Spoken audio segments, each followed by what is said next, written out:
Bharatiya Janata party की तरफ से कानपुर की सीसामऊ सीट पे ऐन वक्त पर सुरेश अवस्थी को टिकट दे दिया गया और उसके बाद जो समाजवादी पार्टी के कद्दावर विधायक अमिताभ बाजपेयी उन्होंने कुछ ग्रुप्स पे मैसेज भी डाले, कुछ तंज भी कसा।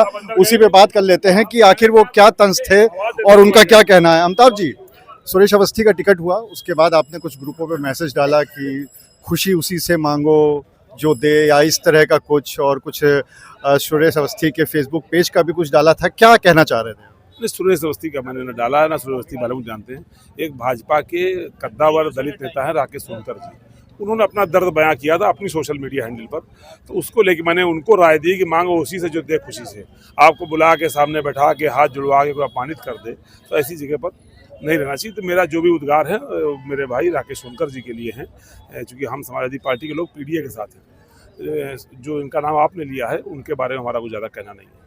तो राकेश सोनकर को अगर टिकट मिल जाता तो क्या आप उनका साथ दे देते? नहीं, हम कभी नहीं देते। लेकिन ये कि जो भाजपा ने जो माहौल बनाया, जिस तरीके से इतने लोगों को जो सो रहे थे उनको जगाया, उम्मीद जगाई और उम्मीद जगा के ढेला मार दिया, तो उस पर तो हम नहीं कमेंट कर रहे। कमेंट तो वो कर रहे हैं ना। उनका कमेंट आया है कि धन होना चाहिए और कंबल, छत छीन के कंबल देना ये राजनीति है, या किसी के लटके रहोगे तो सुरक्षित रहोगे, इस तरह के कमेंट उनकी तरफ से आए हैं। तो हमने इसलिए उनको राय दी है।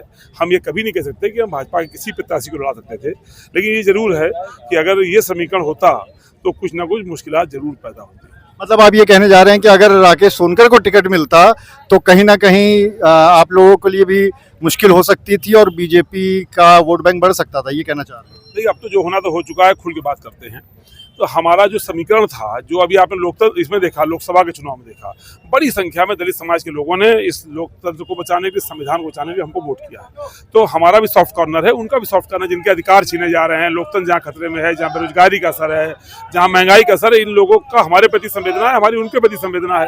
तो कहीं ना कहीं उसमें थोड़ा सा हमको, हालांकि ये शक नहीं था कि हम जीत जाते, पर हमें कुछ लग रहा था कि शायद 10-5 हज़ार की लीड हमारी कम हो जाएगी, और हमारी लीड 10-5 हज़ार की जो कम होनी थी वो और बढ़ जाएगी। तो राकेश सोनकर का टिकट कटने से समाजवादी पार्टी दुखी है? हम तो भाजपा के लिए दुखी हैं। 100 दावेदार थे, आज 99 घरों में अंधेरा पड़ा है, दिवाली सूनी कर दी है। वही पुराना तेरा बहाना। हम समझते थे फुटबॉल है, शीशामऊ से लात मार के आरनगर भेजा गया है, पर अब मालूम पड़ा वॉलीबॉल है।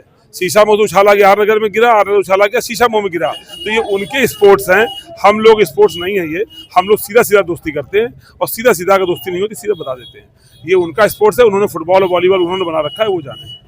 तो इसका मतलब आपने क्या देखा, जो राकेश सोनकर गए थे और सीएम से भी मिले, बाकी कद्दावर नेताओं से मिले, तो क्या उसके मिलने के बाद से ही सब समीकरण गड़बड़ा गया? अब पता नहीं, उनके तो वो जाने, तेरे दिल की तू जाने, मैं अपने दिल की जानूँ। मुझे नहीं पता। मैंने आज उनको ये राय दी है कि भाई दिल चुराया ही क्यों जब ये तोड़ना ही था, मिले ही क्यों भाई, हाथ जुड़वाया ही क्यों, पर्चा खरीदवाया ही क्यों। इसलिए मैंने पूछा ये दिल मेरा चुराया ही क्यों जब ये दिल तोड़ना ही था। तो आप थे अमिताभ बाजपेयी, जिनका ये कहना था कि दिल चुराया ही क्यों जब ये दिल तोड़ना ही था, और कहीं ना कहीं वो राकेश सोनकर को लेकर तंज कस रहे थे, और उनका साफ तौर पे कहना था कि अगर राकेश सोनकर को टिकट मिलता तो कहीं ना कहीं भारतीय जनता पार्टी सीसामऊ से लड़ाई में आ सकती थी। फिलहाल तो अब जब यहाँ पर चुनाव होंगे, जब उसका परिणाम आएगा, तभी पता चलेगा कि किसकी बात सही और किसकी बात गलत। अनुराग अग्रवाल, TV9 कानपुर।